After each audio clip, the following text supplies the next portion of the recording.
మీరు ఒక ప్రదేశంలో ఉన్నారని ఒకసారి ఊహించుకోండి. అక్కడ వరుసగా 14 రోజుల పాటు కటిక చీకటి ఉంటుంది. ఉష్ణోగ్రత -130°C కంటే కిందకు పడిపోతుంది. పైనుంచి కంటికి కనిపించని ప్రాణాంతకమైన రేడియేషన్ వర్షంలా మీద పడుతుంది. అక్కడ మీరు చేసే ఒక చిన్న తప్పైనా లేదా మీ స్పేస్ సూట్లో ఒక చిన్న రంధ్రం పడినా ప్రాణాలు దక్కవు.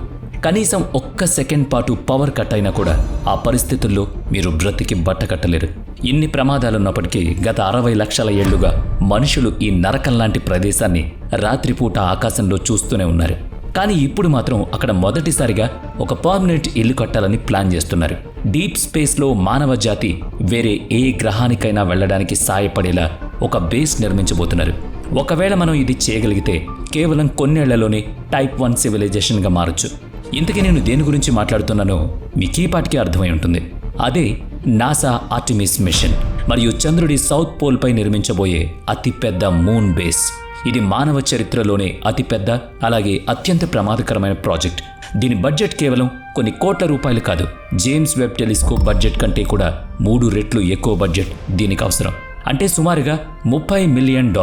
మన కరెన్సీలో చెప్పాలంటే 5 లక్షల కోట్ల రూపాయల ప్రాజెక్ట్ ఇది. మనుషులు భూమిని దాటి వేరొక స్పేస్ ఆబ్జెక్టు మీద కొన్ని గంటలు లేదా రోజుల పాటు కాకుండా ఏకంగా నెలల తరబడి ఉండడానికి సహాయపడే మొట్టమొదటి మిషన్ ఇదే. మరి దీన్ని ఎలా నిర్మిస్తారు? నాసా దీన్ని ఎప్పుడు లాంచ్ చేస్తుంది? ఇందులో ఎలాంటి స్పెషల్ ఇన్స్ట్రుమెంట్స్ ఉంటాయి? అసలు దీన్ని చంద్రుడి సౌత్ పోల్లోనే ఎందుకు నిర్మించాలనుకుంటున్నారు? ఇప్పుడు ఈ విషయాలన్నీ తెలుసుకోవడానికి సిద్ధంగా ఉండండి. చంద్రుడి మీదకు సాగే ఈ అద్భుతమైన ప్రయాణంలో నాతో పాటు పదండి. నాసా చేస్తున్న ఈ స్పెషల్ మిషన్ గురించి తెలుసుకునే ముందు మీ మనసులో ఒక ప్రశ్న ఖచ్చితంగా వస్తుంది. మనం దాదాపు 50 ఏళ్ల క్రితమే చంద్రుడి మీదకు వెళ్ళొచ్చాం. ఆ తర్వాత చంద్రయాన్ లాంటి స్పెషల్ మిషన్స్ ద్వారా చంద్రుడి మీద నీటిని కనుక్కోవడంతో పాటు సౌత్ పోల్ మీద ల్యాండింగ్ కూడా చేశాం. మరి ఇప్పుడు ఈ మూన్ బేస్ ఎందుకు? రాబోయే కొన్నేళ్లలో ఏకంగా 73 లూనార్ ల్యాండింగ్స్ ప్లాన్ చేసేంతలా నాసా అక్కడ ఏం చేయబోతోంది, ఏం వెతుకుతోంది? అంతకంటే ముఖ్యమైన ప్రశ్న ఏంటంటే, నాసా తన ఆస్ట్రోనాట్స్ను చంద్రుడి మీదున్న ప్రాణాంతకమైన చలి నుంచి, రేడియేషన్ నుంచి ఎలా కాపాడుకుంటుంది? ఆస్ట్రోనాట్స్ అక్కడ ఇన్ని రోజులు పనిచేయాలంటే వాళ్ళ డిఎన్ఏను కూడా డ్యామేజ్ చేయగల ప్రమాదకరమైన సూర్యకిరణాల నుంచి, కాస్మిక్ పార్టికల్స్ నుంచి ఎలా తప్పించుకుంటారు? ఇన్ని ప్రమాదాలున్నప్పటికీ నాసాకు ఈ మూన్ బేస్ ఆర్టెమిస్ మిషన్ ఎందుకు ముఖ్యం? ఇప్పుడు ఈ ప్రశ్నలన్నింటికీ సమాధానం తెలుసుకుందాం. 2026 ఏప్రిల్ 1న నాసా తమ ఆర్టెమిస్ 2 మిషన్ను లాంచ్ చేసింది. ఈ మిషన్లో Reid Wiseman, Victor Glover, Christina Koch, Jeremy Hansen అనే 4 ఆస్ట్రోనాట్స్ ఒరైన్ స్పేస్ క్రాఫ్ట్లో కూర్చుని చంద్రుడి వైపు ప్రయాణించారు. వాళ్ళు అక్కడి నుంచి తిరిగి భూమి వైపు ప్రయాణం మొదలుపెట్టారు. ఈ మొత్తం మిషన్ 10 రోజుల కంటే ఎక్కువ కాలం పాటు జరిగింది. ఆ తర్వాత 2026 ఏప్రిల్ 11న పసిఫిక్ ఓషన్లో వాళ్ళు విజయవంతంగా ల్యాండ్ అయ్యారు. దాదాపు 56 ఏళ్ల క్రితం అపోలో 13 సృష్టించిన రికార్డును బద్దలు కొట్టిన మొదటి హ్యూమన్ మిషన్ ఇది. భూమికి అత్యంత దూరంగా వెళ్లిన రికార్డ్ ఇది తిరగరాసింది. ఈ ఫ్లైబై మిషన్లో ఒక దశలో ఆస్ట్రోనాట్స్ భూమికి 4,67,711 కిలోమీటర్ల దూరంలో ఉన్నారు. ఈ 10 రోజుల్లో వాళ్ళు క్యాప్సూల్స్ లైఫ్ సపోర్ట్ సిస్టమ్ గురించి, డీప్ స్పేస్లో ఉండే ప్రమాదకరమైన రేడియేషన్ గురించి ఎన్నో విషయాలు అబ్జర్వ్ చేశారు. నాసా ఈసారి చంద్రుడి మీద కేవలం జెండాను పాతడానికి లేదా ఖాళీ అడుగులు వేయడానికి మాత్రమే వెళ్లడం లేదని ఆ మిషన్ ప్రపంచం మొత్తానికి చెప్పింది. ఈసారి అక్కడ పర్మనెంట్గా ఉండిపోవాలన్నదే వాళ్ళ ప్రధాన లక్ష్యం. అయితే చంద్రుడి మీద ఉండడం అంత సులువైన విషయం కాదు. అక్కడ వాతావరణం మన భూమితో పోలిస్తే పూర్తిగా భిన్నంగా ఉంటుంది. మనకు ఉన్నట్టుగా అక్కడ గాలి లేదు. సూర్యుడి నుంచి వచ్చే ప్రమాదకరమైన రేడియేషన్ నుంచి కాపాడే ఓజోన్ లేయర్ అస్సలే లేదు. కనీసం మనిషి ఒక్క క్షణం బ్రతకడానికి అవసరమైన అనుకూల పరిస్థితులు లేవక్కడ. అలాంటి పరిస్థితుల్లో నాసా ప్లాన్ చేస్తున్న $20-30 బిలియన్ ఈ మూన్ బేస్ ప్రాజెక్ట్ వినడానికి ఎంత థ్రిల్లింగ్ అనిపిస్తోందో వాస్తవానికి అంతకంటే ఎక్కువ భయంకరంగా ఉంటుంది. మొదటగా మన ఆస్ట్రోనాట్స్ ఎదుర్కోవాల్సిన భయంకరమైన నిజం గురించి తెలుసుకోబోతున్నాం. నేను మాట్లాడుతున్నది లూనార్ నైట్ గురించి, అంటే చంద్రుడిపై వచ్చే రాత్రి గురించి, అలాగే స్పేస్ నుంచి వచ్చే ప్రమాదకరమైన కాస్మిక్ రేడియేషన్ గురించి. చంద్రుడి మీద పగలు రాత్రి భూమి మీద ఉన్నట్లుగా ఉండవు. అక్కడ ఒక పగలు మన భూమిపై 14 రోజులతో సమానం. అలాగే రాత్రి కూడా దాదాపుగా 2 వారాల పాటు ఉంటుంది. చంద్రుడి మీద రాత్రి అయినప్పుడు అక్కడ సూర్యరశ్మి ఒక్క చుక్క కూడా పడదు. 14 రోజుల పాటు ఉండే ఈ రాత్రి సమయంలో చంద్రుడి ఉష్ణోగ్రత -130°C పడిపోతుంది. సౌత్ పోల్లోని గుంతల్లో అయితే ఏకంగా -250°C పడిపోతుంది. ఇది ఎంత తక్కువ ఉష్ణోగ్రత అంటే మనుషులు మాత్రమే కాదు, మన దగ్గర ఉన్న అత్యంత బలమైన రోవర్లు, మెషిన్లు కూడా గడ్డ కట్టుకుపోతాయి. ఈ భయంకరమైన చలి నుంచి తప్పించుకోవడానికి సోలార్ ప్యానెల్స్ ద్వారా కరెంట్ తయారు చేసుకోవచ్చు కదా అని మీరు అనుకోవచ్చు. కానీ 14 రోజుల పాటు ఉండే ఆ రాత్రిలో సోలార్ ప్యానెల్స్ ఏమాత్రం పనిచేయవు. ఆ చలికి బ్యాటరీలు కూడా గడ్డగట్టుకుపోతాయి. మరి అక్కడ ఎలా బ్రతుకుతారు? ఇక ఇప్పుడు రెండో అతిపెద్ద శత్రువు రేడియేషన్ గురించి మాట్లాడుకుంటే, చంద్రుడి మీద ఎలాంటి మ్యాగ్నెటిక్ ఫీల్డ్ ఉండదని మీకు తెలిసే ఉంటుంది. సోలార్ ఫ్లేర్స్, గెలాక్టిక్ కాస్మిక్ కిరణాలు నేరుగా చంద్రుడి ఉపరితలాన్ని ఢీకొడతాయి. ఎలాంటి రక్షణ లేకుండా ఒక మనిషి అక్కడ నిలబడితే అతని DNA ముక్కలవుతుంది.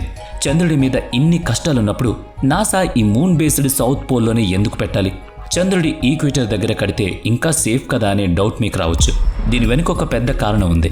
భవిష్యత్తులో బంగారం, వజ్రాల కంటే విలువైన ఒక అద్భుతమైన నిధి అక్కడ దాగుంది. నేను మాట్లాడుతున్నది గడ్డకట్టిన నీరు గురించి. చంద్రుడి సౌత్ పోల్ మీద కొన్ని వందల కోట్ల ఏళ్లుగా సూర్యరశ్మి పడని క్రేటర్స్ చాలా ఉన్నాయి. అక్కడ భారీగా నీరు మంచు రూపంలో ఘనీభవించింది. ఈ నీరు కేవలం ఆస్ట్రోనాట్స్ తాగడానికి మాత్రమే కాదు. సైన్స్, కెమిస్ట్రీ ప్రకారం చూస్తే ఈ నీటి నుంచి మనం హైడ్రోజన్, ఆక్సిజన్ విడదీయొచ్చు. ఆక్సిజన్ మనుషులు పీల్చుకోవడానికి పనిచేస్తుంది. ఆ లిక్విడ్ హైడ్రోజన్, ఆక్సిజన్ కలిపి రాకెట్ ఫ్యూయల్గా వాడుకోవచ్చు. అంటే చంద్రుడి మీద ఉన్న ఈ బేస్ భవిష్యత్తులో ఒక ఇంటర్ ప్లానెటరీ గ్యాస్ స్టేషన్గా మారబోతోంది. కానీ ఈ మూన్ బేస్ ఖర్చు చాలా ఎక్కువ. దీన్ని కట్టడం కూడా అంతే కష్టం. ప్రస్తుతం నాసా ఈ ప్రాజెక్ట్ కోసం ప్రతి 3 ఫేజ్ ప్లాన్ సిద్ధం చేస్తోంది. మొదటి ఫేజ్లో రోవర్లను, డ్రోన్లను అక్కడికి పంపుతారు. అవి అక్కడ పరిస్థితిని గమనించి ఆ 14 రోజుల రాత్రిలో ఎలా బ్రతకాలో నేర్చుకుంటాయి. ఆ తర్వాత ఫేజ్లో nuclear, solar power systems, communication network అంటే లూనార్ GPS మరియు హ్యాబిటేట్స్ ఏర్పాటు చేస్తాయి. ఆ తర్వాత మూడో ఫేజ్లో అంటే సుమారుగా 2033 నుంచి 2036 మధ్యలో పూర్తిగా పనిచేసే ఒక ఫంక్షనల్ బేస్ తయారవుతుంది. ఇదేదో చిన్న ఆపరేషన్ అయితే కాదు సుమా, మానవ జాతి టైప్ 1 సివిలైజేషన్గా మారడానికి వేస్తున్న ఒక పెద్ద అడుగు. ఇప్పుడు చాలామంది అడిగే అత్యంత ముఖ్యమైన ప్రశ్నకు వద్దాం.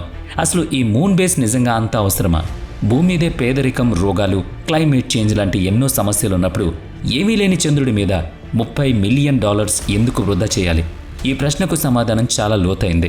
ఈ అనంతమైన విశ్వంలో మానవ జాతి ఎప్పటికీ బ్రతికుండాలంటే మనం కేవలం ఒక్క గ్రహం మీదే ఆధారపడి ఉండలేం. దీనికి డైనోసార్లే అతిపెద్ద ఉదాహరణ. ఒక ఆస్ట్రాయిడ్ వచ్చి వాటి కోట్ల ఏళ్ల సామ్రాజ్యాన్ని క్షణాల్లో నాశనం చేసేసింది. అందుకే మనం కూడా అలా నాశనం కాకూడదంటే వేరే గ్రహాన్ని వెతకడం కంపల్సరీ. ఇక మార్స్ మీదకు వెళ్లే ముందు చేయాల్సిన తప్పులన్నీ నాసా ఇక్కడే చేయాలనుకుంటోంది. ఎందుకంటే ఆస్ట్రోనాట్స్ 5 కోట్ల కిలోమీటర్ల దూరంలో ఉన్న మార్స్ మీదకు వెళ్ళినప్పుడు డీప్ స్పేస్ రేడియేషన్, ఏకాంతం, డిప్రెషన్ లాంటి ఎలాంటి వాటినైనా అక్కడ ఎదుర్కోవాలి. చంద్రుడు మనకు ఒక ట్రైనింగ్ గ్రౌండ్ లాంటిది, ఒక ల్యాబ్ లాంటిది. ఇది లేకుండా మనం ఎప్పటికీ మార్స్ లేదా అంతకంటే దూరం వెళ్ళలేం. అందుకే ఈ $30 బిలియన్ ఖర్చు అనేది వృధా కాదు. మానవ జాతి భవిష్యత్తు కోసం చేస్తున్న అతిపెద్ద ఇన్వెస్ట్మెంట్ ఇది. ఒక్కసారి ఊహించుకోండి, ఈ రోజు నుంచి 50 ఏళ్ల తర్వాత మీరు రాత్రిపూట మీ ఇంటి డాబా మీద నిలబడి చంద్రుడి వంక చూస్తున్నప్పుడు బహుశా చంద్రుడి చీకటి భాగంలో మీకు కొన్ని లైట్లు మిణుకుమిణుకుమంటూ కనిపిస్తాయి. ఆ లైట్లు ఏ నక్షత్రానివో కావు, అక్కడ నివసిస్తున్న మన జాతివి, అంటే మన మనుషులవి. 2026 ఏప్రిల్లో ఆర్టెమిస్ 2 విజయవంతంగా లాంచ్ అయినప్పుడే ఆ రోజు ఎంతో దూరంలో లేదని అర్థమైపోయింది. ఇక ప్రస్తుతానికైతే మ్యాటర్ ఇంతే.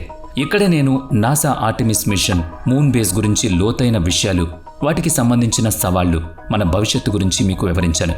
మరి ఈ వీడియో మీకు నచ్చితే లైక్ చేయండి, షేర్ చేయండి. ఇప్పటివరకు మన ఛానల్ని సబ్స్క్రైబ్ చేసుకున్నట్లయితే ఇప్పుడే సబ్స్క్రైబ్ చేసుకోండి. నెక్స్ట్ వీడియోలో మళ్ళీ కలుసుకుందాం. Thanks for watching.